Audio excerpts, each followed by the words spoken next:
Have you ever imagined having so much money that spending it becomes a hobby rather than a necessity? Picture this. You see a yacht you like, not out of need, but because it looks cool, and without hesitation you buy it. Then you commission an art piece that costs hundreds of millions of dollars just to use it as decoration aboard that same yacht. While this may sound like a fantasy straight out of a billionaire's daydream, it's the everyday reality of Crown Prince Mohammed bin Salman of Saudi Arabia. His financial resources are not just vast, they're practically limitless. With access to a treasury measured in trillions, Prince Salman exists in a world that is light years away from the average person's experience. While most people are concerned with paying their bills or saving for a vacation, he's deciding which multi-million-dollar mansion he wants to spend the night in. Floating palaces, the Pegasus and Serene yachts.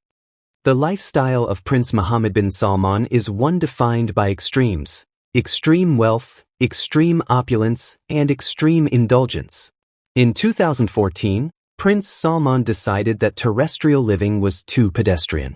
So he bought Pegasus, a yacht more akin to a floating palace than a boat.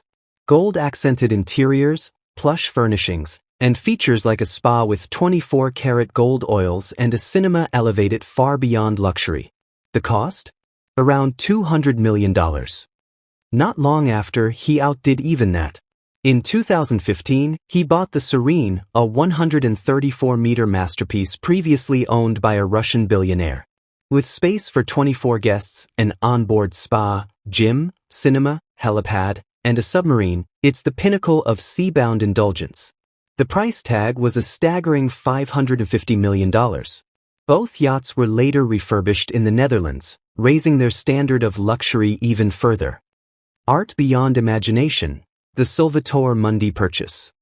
In 2017, Prince Salman shocked the art world by buying Salvator Mundi, a painting by Leonardo da Vinci, for $450 million, making it the most expensive artwork ever sold. Initially shrouded in secrecy, it was later revealed that the prince used a Russian proxy to bid, avoiding media frenzy. Rumors suggest the painting now hangs on one of his yachts, allowing him to privately enjoy this priceless masterpiece. The purchase wasn't just about art, it was about legacy, prestige, and geopolitical positioning as he outmaneuvered rival bidders from Qatar. Prince Salman luxurious real estate portfolio. When it comes to real estate, Prince Salman continues to defy expectations. He purchased Château Louis XIV in France for $320 million. Though newly built, the palace replicates 17th-century grandeur with 21st-century tech. It features golden fixtures, multiple ballrooms, a wine cellar for 3,000 bottles, a private cinema, an indoor pool with a rainfall ceiling, and even an underwater meditation room beneath a moat filled with koi and sturgeon. All of it can be managed through a smartphone, blending historical inspiration with futuristic luxury. Back home, his residences are no less extravagant. The Al Yamama Palace and Alula Palace in Saudi Arabia are outfitted with Italian marble, custom furnishings, and priceless art. Even tissue boxes are gold-plated. Internationally, Prince Salman owns luxury properties like a penthouse in New York's iconic 432 Park Avenue, one of the tallest residential buildings in the world. These homes symbolize not only wealth but his global influence and ambition. Prince Salman jaw-dropping vehicle collection. The prince's travel preferences put even elite billionaires to shame. His car collection includes a $3 million Bugatti Chiron, a Lamborghini Aventador, a McLaren P1, and a Rolls-Royce Phantom, each representing different facets of automotive excellence. But perhaps most jaw-dropping is his custom Airbus A380, converted into an airborne palace complete with a concert hall, Turkish bath, and even a car garage on board a plane. He also owns a private Boeing 747, customized for royal travel. When he travels, it's not flying, it's floating on a cloud of prestige. Vision 2030 and NOM, building a legacy beyond wealth. Prince Salman's vision extends far beyond personal luxury. Through Vision 2030, he aims to transform Saudi Arabia into a diversified economy, powered by tourism, technology, and innovation.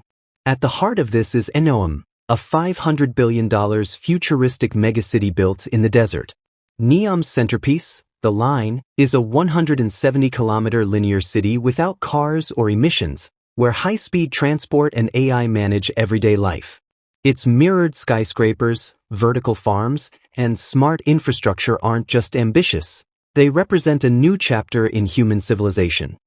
Global philanthropy with a strategic edge. But Prince Mohammed bin Salman's gestures of generosity are not purely personal indulgences, they're also calculated strategies. When the Crown Prince donates millions to disaster-struck countries or funds global health initiatives, it's not only out of goodwill. These philanthropic acts serve a dual purpose, softening the international image of Saudi Arabia and positioning it as a humanitarian force on the global stage. For instance, his contributions to rebuilding efforts in Yemen, Pakistan, and parts of Africa often come with media fanfare, reshaping global narratives about the kingdom. In this sense, every dollar spent becomes an investment in international influence, a subtle yet powerful method of diplomacy through generosity. Vision 2030, redefining Saudi Arabia's future. Prince Mohammed bin Salman isn't just focused on material luxury, his true passion lies in legacy building. Enter Vision 2030, his bold master plan to shift Saudi Arabia from an oil-reliant economy into a diversified, innovation-driven society. The goal? To create a country that thrives on renewable energy, tourism, artificial intelligence, and global investment. It's a revolutionary vision that seeks to liberate Saudi Arabia from its traditional economic model and establish it as a futuristic power hub. This initiative isn't about subtle reform, it's a full-blown national transformation. Schools, hospitals, transportation, and even social norms are being recalibrated under his rule. The result is a nation rapidly moving from conservative orthodoxy to bold experimentation, blending deep-rooted culture with cutting-edge technology.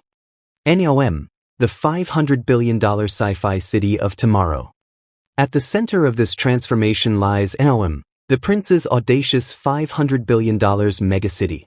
Described as a civilizational leap for humanity, NEOM aims to be the crown jewel of Vision 2030. Built on the Red Sea's northwestern shores, this city promises a new standard of urban living, zero cars, zero emissions, and zero carbon footprint. The Line, NEOM's flagship linear city, stretches over 170 kilometers and will house 9 million people, all connected through ultra-high-speed transit and AI-based services. The city's architecture resembles something out of a science fiction novel. Giant mirrored skyscrapers running across the desert, vertical farms growing food inside towers, and robotic assistants designed to serve every human need. NEOM isn't just about infrastructure, it's a showcase of what human ambition, backed by limitless money, can achieve. It's Prince Salman's attempt to etch his name into history, not just Saudi history, but global civilization. The Red Sea Project, luxury tourism redefined. If NEOM represents the future, the Red Sea Project reimagines the present. Designed as a luxury tourism destination, this initiative aims to attract the world's elite to the pristine shores of Saudi Arabia. Over 90 untouched islands will be transformed into eco-friendly resorts, complete with floating villas, underwater rooms, coral reef sanctuaries, and private beaches accessible only by yacht or helicopter. With sustainability at its core, the Red Sea Project balances ultra-luxury with environmental preservation. All energy is sourced from solar power, and even construction practices are held to strict eco-guidelines. The project is expected to generate billions in revenue annually, diversify Saudi Arabia's tourism sector, and make the kingdom a competitor to places like the Maldives and the Seychelles. Cultural renaissance and soft power. While megacities and luxury resorts make headlines, Prince Salman is also fostering a cultural renaissance at home. In a break from decades of conservative rule, Saudi Arabia has opened its doors to cinemas, music festivals, fashion shows, and even Formula One races. Events like the MDL Beast Music Festival, which hosted global DJs in Riyadh, are now commonplace. These changes aren't just about entertainment, they're tools of soft power. By making Saudi Arabia a cultural hub, the Crown Prince aims to rebrand the country to younger generations and skeptical outsiders. The new Saudi Arabia is one of ambition, creativity, and innovation, not just oil and deserts. It's a powerful message to the world. This is not your grandfather's kingdom. Controversies behind the curtain. Of course, no empire is built without criticism.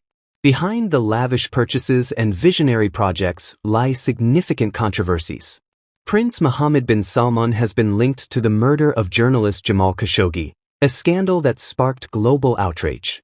Although the Saudi government denied direct involvement, Western intelligence agencies believe otherwise. The Crown Prince's aggressive tactics, whether in silencing dissent or consolidating power, have earned him both praise and condemnation. There's also the issue of human rights. Critics argue that while the prince is modernizing Saudi Arabia's infrastructure, he's clamping down on political freedom. Activists and dissidents have been imprisoned, and strict controls on speech remain. To some, Vision 2030 feels like a velvet glove over an iron fist. Legacy in the making, king in waiting. Despite the controversies, one thing remains clear. Prince Mohammed bin Salman is building a legacy unlike any other modern leader. He is reshaping not just Saudi Arabia's skyline, but its very soul. Every yacht, painting, city, and palace is part of a broader narrative, that of a future king determined to leave an indelible mark. Whether seen as a visionary reformer or an authoritarian opportunist, his impact is undeniable. As he edges closer to ascending the throne officially, the world watches, sometimes in awe, sometimes in skepticism, but always with attention.